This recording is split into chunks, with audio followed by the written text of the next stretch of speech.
No music? You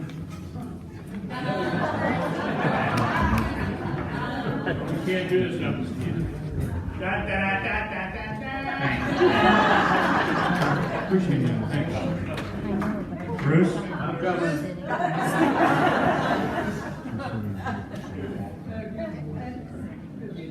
So one time we had gotten with it.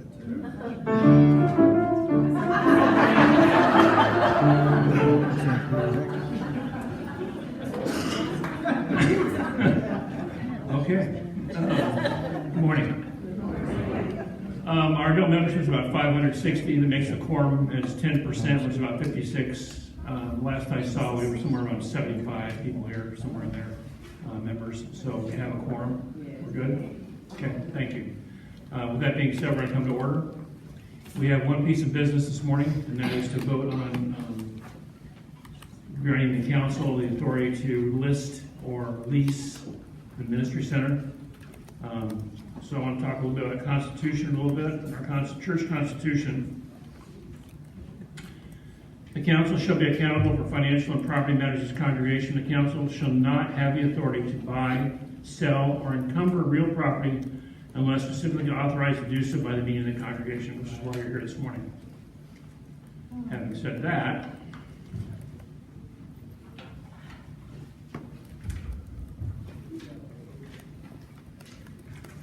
the Constitution also says the powers of congregation are those necessary to fulfill its purpose. Only such authority is delegated by the congregation council or other organizational units in its congregation's governing documents is recognized. All remaining authority is retained by the congregation. The congregation is authorized to sell, mortgage, lease, transfer, or otherwise dispose of its property by any lawful means, which is why we're here this morning. A little bit of background. We were notified, I believe last year, that was this year, that Kids Have Mental Health is not going to renew its lease with us. They leased the property behind us, the ministry center, to about around $5,000 a month or so, which is a pretty good sized piece of our budget, which puts us in a place where we need to figure out what we're going to do with that. And we've had to put a team together that looked at that. They've met with us. Fred Seidel has been the leader of that little group. They've met with the president part of the council a lot more than probably wants to lately. Several meetings. We've talked our way through this. We're ready now to make a recommendation. Fred, would you like to come up and talk briefly?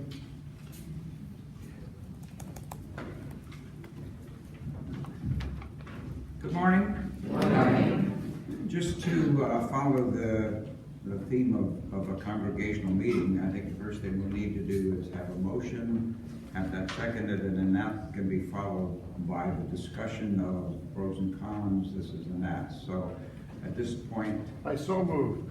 So moved by Mr. Cruz back in the back. The motion is that the congregation is hereby delegating to the church council the authority to sell or lease the ministry center building, and that is the motion on the floor. Is there a second? Okay, thank you. So, by way of discussion, I'll just introduce this. We looked at the options we had for the ministry center, and as Steve said, we get about $5,000 a month from that, which about covers our mortgage here. We identified our committee. First of all, our committee was myself, my sister Sue, Sharon Bacon, Marcy Martin, to consider the options of what we could do with the ministry center. So we identified three options. Basically, the first one was do nothing, which we didn't think was reasonable because we can't just let the ministry center building sit vacant after our tenant leaves. It would be too much of a burden on us. We don't have the money to cover that. Second option is to sell the property.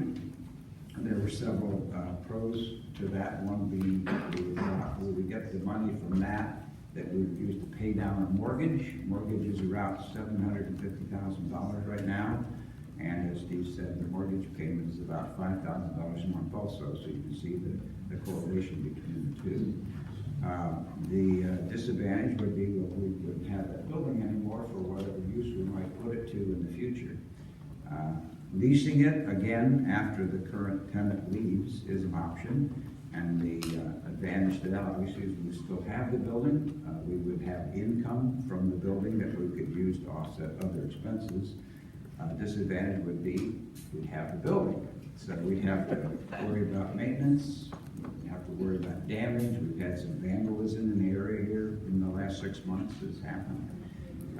We would have the possibility of periods of time when the building would be vacant and there would be no income, and we'd have to cover that. So the committee recommended to the church council that we pursue a sale as the first priority, but we would keep the options open for a lease if someone came along. We've had a couple of people show some tentative interest in the building, but nobody has firmed up that. Now, the lease with the current tenant expires August 31st next year. So we have a little leeway, but we would propose to begin the active process of selling it right away. There's no real advantage to letting it stay in the current status without going ahead with the sale and waiting till next year, for example. That's not really reasonable.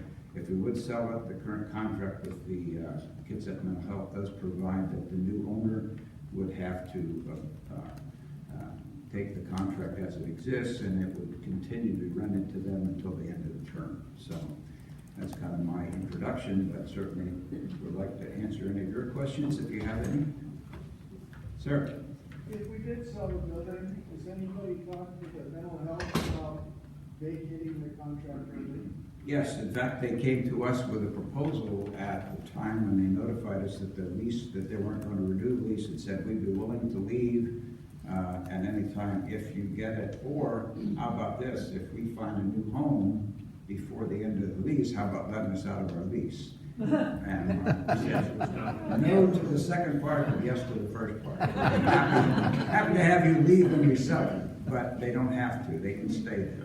Now, the reason they're leaving, by the way, isn't because they've been unhappy with us as landlords, or they don't like us, whatever. It's just that they need more room. They have been so successful here that they have actually too many clients to be serviced where they are now. They need about twice as much space, and we don't have that.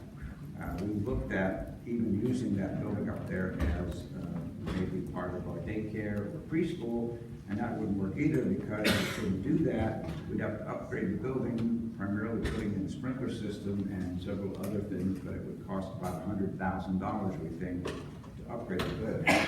And we certainly couldn't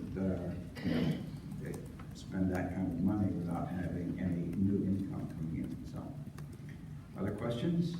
Yes, ma'am. How much of the parking lot goes with that property if we were to sell? Okay, the church actually owns 4 parcels of property here. The first one is the ministry center, which includes that parking area only down to where the planted berm is, like where our 2 storage sheds are. That's them. The park and ride lot, which we lease to Kids Out Transit, is the big lot above where we have our tiny homes park right now. The church building is from that parking lot all the way down there, and then that big vacant lot in the back is a 4th parcel. So we own 4 parks, and we would just sell the one, and then we'd use that money. Or we talked to our mortgage holder, the Thrivent church group.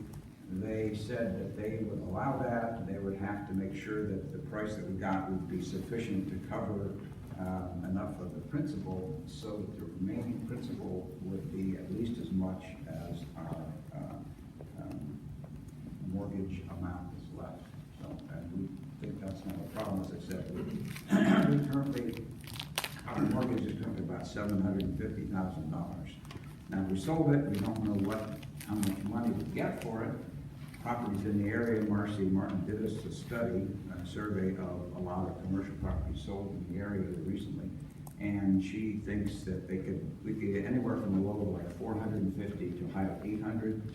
So kind of right in the middle is about 6. There's no guarantee we'd get that, but if we would get 600, we'd be able to pay off the largest percent of our mortgage, and we could refinance it, and the mortgage payment would go way down. So.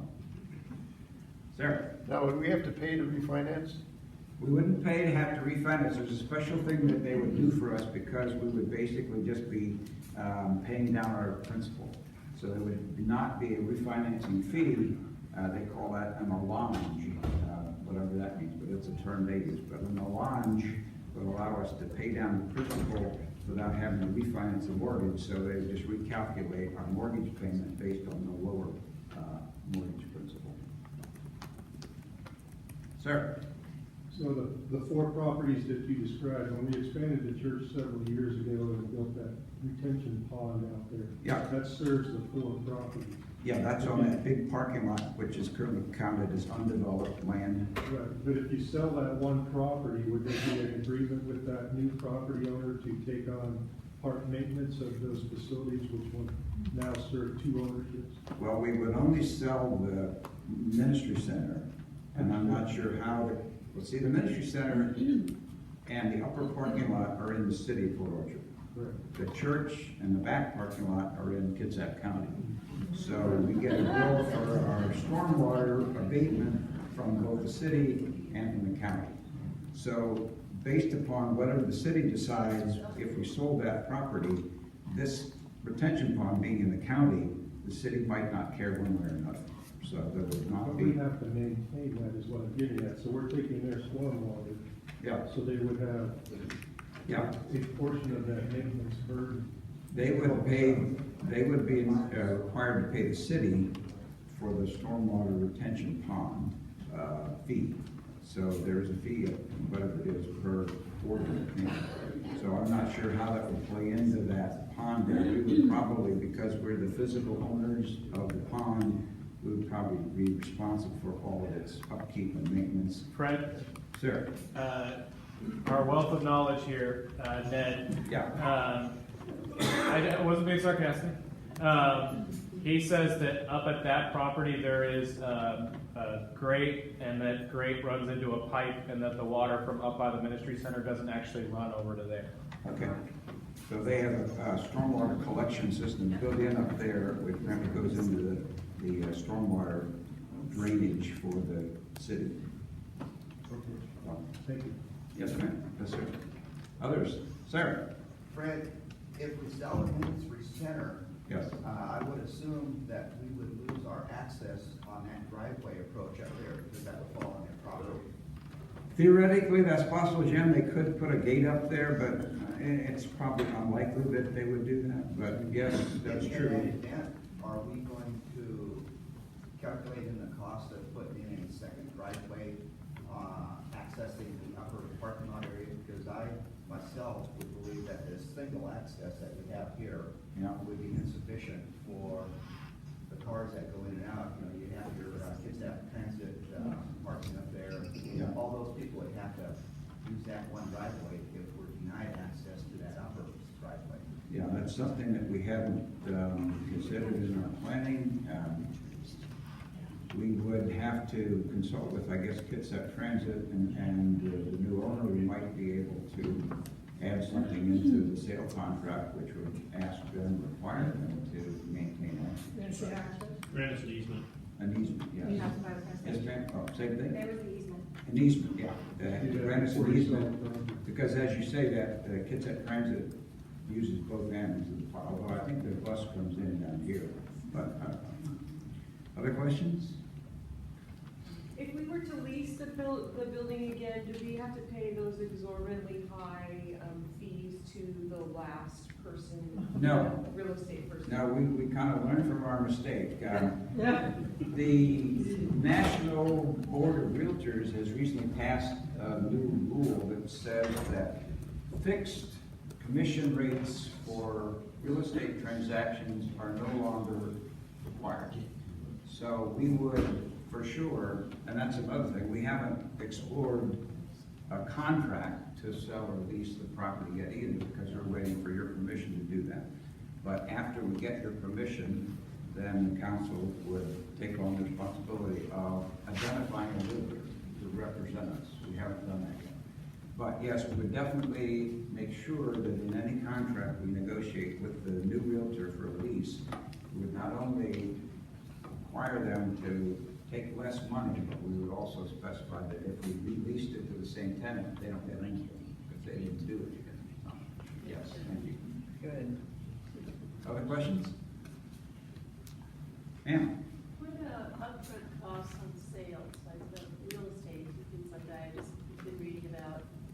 the real estate costs are, that people are trying to sell a house. Yeah. Again, we don't know what the upfront cost would be because that would be kind of a negotiation with the agent when we set up the contract. But, you know, if we sold that, say, for $600,000 again, and it's 4%, well, it's $24,000, I guess, something. We don't have an agent yet. Well, we don't, so we don't know that yet, but we would do everything we could to minimize the upfront costs for us. Yes. Any question? He's just listening. Back here. Did you have a question? No? Just trying to hear. Oh, I'm sorry, maybe I should stay closer to this. Cindy? Did you have a Does question? council have a preference, selling or leasing? I think the council preference, I'll let Steve speak to that, but from what I would guess, the preference would be to sell as Okay. opposed to lease. That, the lease would be a secondary option, lease, sale with, lease with a sale price option or a purchase option. Lease with a purchase option would be another alternative, but our desire is to sell it and get it off our hands. Right. There's no question in the back here. What's the current interest rate on our mortgage? 3.625. 625. Thank you, Nancy. 3.65. Yeah, currently we have a Close enough. 5-year ARM, Yes. and it readjusts in 2021, in the fall of 2021. So we got a real good rate the last time around when it adjusted at 3.65. We'll hopefully, and depending on what the mortgage is at that point, that was what we'll get, so. Shirley. Yes, ma'am. The only thing, not trying to be prejudiced, but. Speak up, Shirley, please. The only other thing that I'm wondering about is the fact that we are discerning as far as who would purchase it if they did purchase or who wanted to purchase Right. it. Sure. We have that. Yeah, Shirley said we need to be certainly very discerning in terms of who we sell it to, not to sell it to the newest Greenway marijuana store or somebody. But yeah, we obviously, as with any purchase contract, the seller has a choice of accepting or declining. So if we find that that proposed purchaser is unsafe, we would not take it. Call for the question. Yes, ma'am. Call for the question. All right. Not seeing any more hands raising up, I'll call for the question. That means that we're asking to vote on the motion which is currently before the congregation. Okay, so we're gonna vote by show of hands. And the motion is to allow the council to pursue either sale or lease of the ministry center. All in favor? Aye. Opposed? Anybody abstaining? Okay, motion carries. Thank you very much. Having no other business, I'm looking for a motion to adjourn. Second? Thank you.